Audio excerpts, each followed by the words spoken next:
Okay, so now let's take a look at the whole industry as a whole, which includes YouTubers. These YouTubers who promote altcoins are just as guilty as the people who created them, or are just as guilty as the regulators who do not want to regulate them. This is a industry rife with corruption, and it is allowed to function. Welcome to Busy Brain Club, where thinking is free and we should do more of it. I'm a little under the weather, but I gotta get through this. Crypto crackdown, Coinbase and Binance lawsuit shake markets. At the end of this video, I'm gonna give you my 2 cents as to how I view the whole thing. A lot of people have been misguided into thinking crypto is some savior and the only king on the hill is Bitcoin. That is in a nutshell, and I'll explain why. But let's get through this article first, and I have some insights from a surprising individual, actually.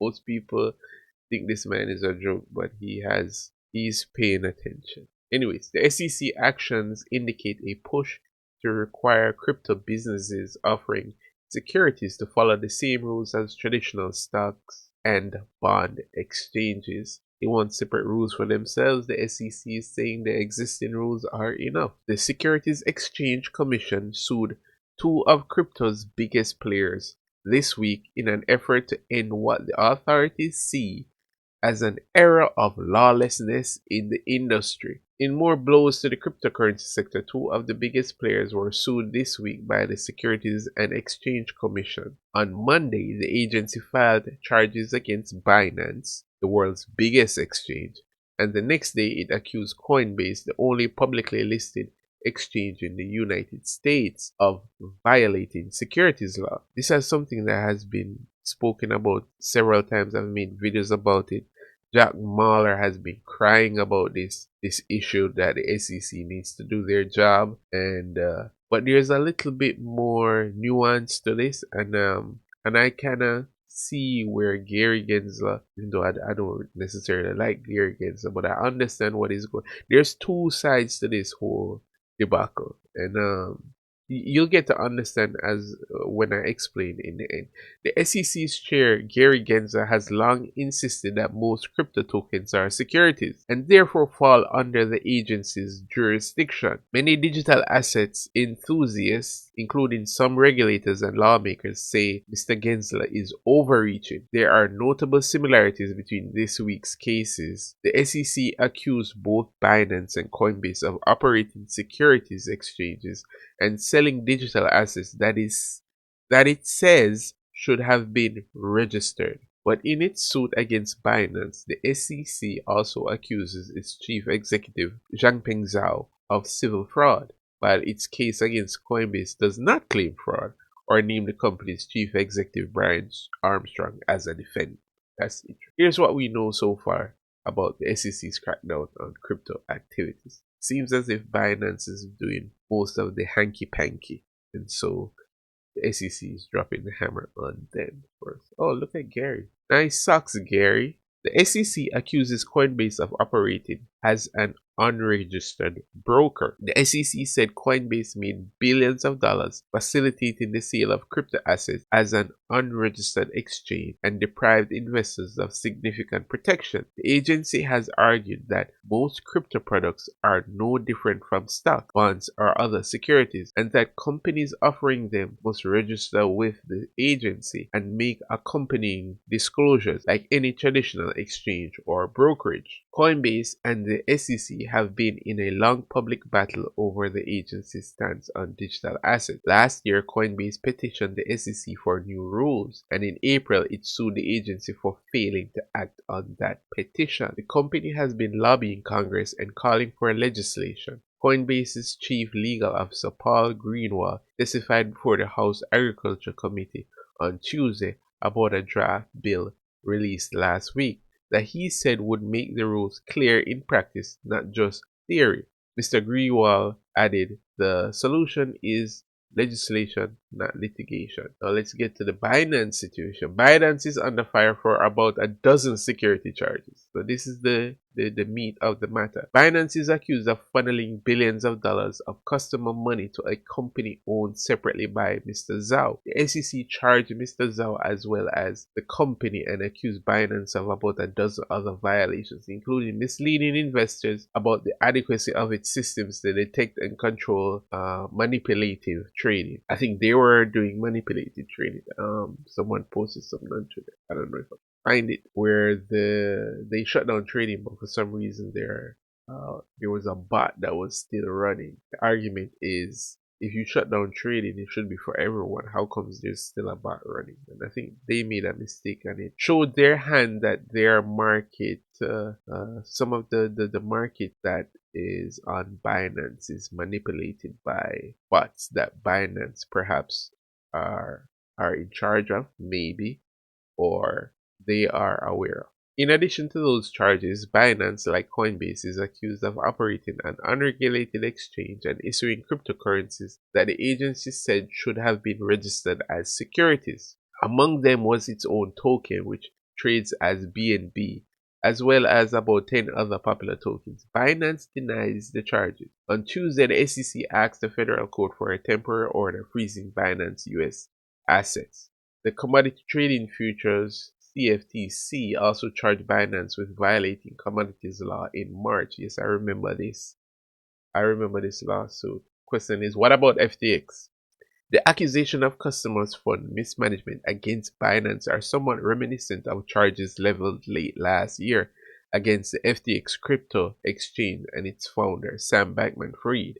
But Mr. Bankman-Fried, unlike Mr. Zhao, faces criminal fraud and conspiracy charges as well as campaign finance law violations. Prosecutors said that Mr. Bankman-Fried had siphoned billions of dollars in FTX customer funds to his trading firm, Alameda Ventures, and that Alameda had used the misappropriated funds for risky, highly leveraged bets. We all remember all of that. So what happens next?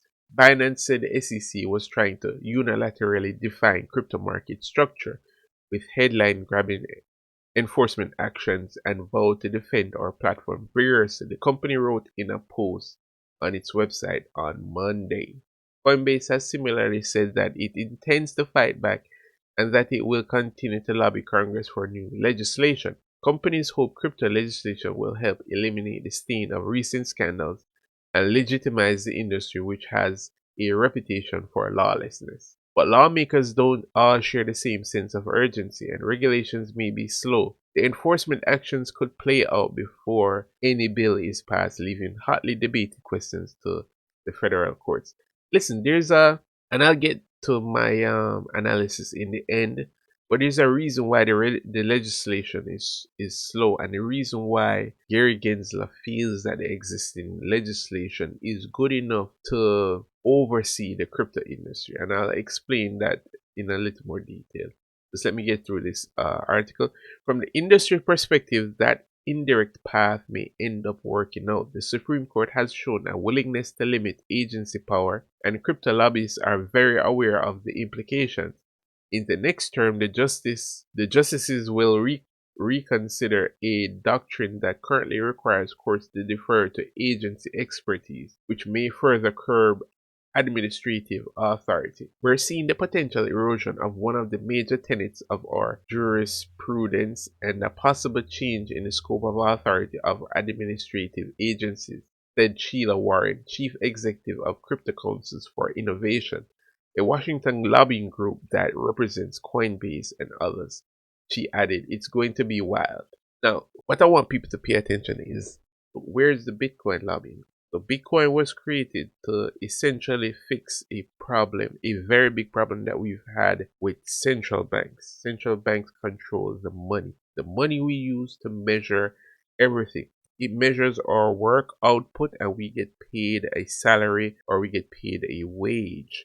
The problem is because they're allowed to print it and we have to work for it, they have an outsized advantage. And when they collude with governments, governments can print their way into infinity. They could print as much cash as they want. And remember, every good and service, or at least most of the goods and services around the world, is priced in a particular currency.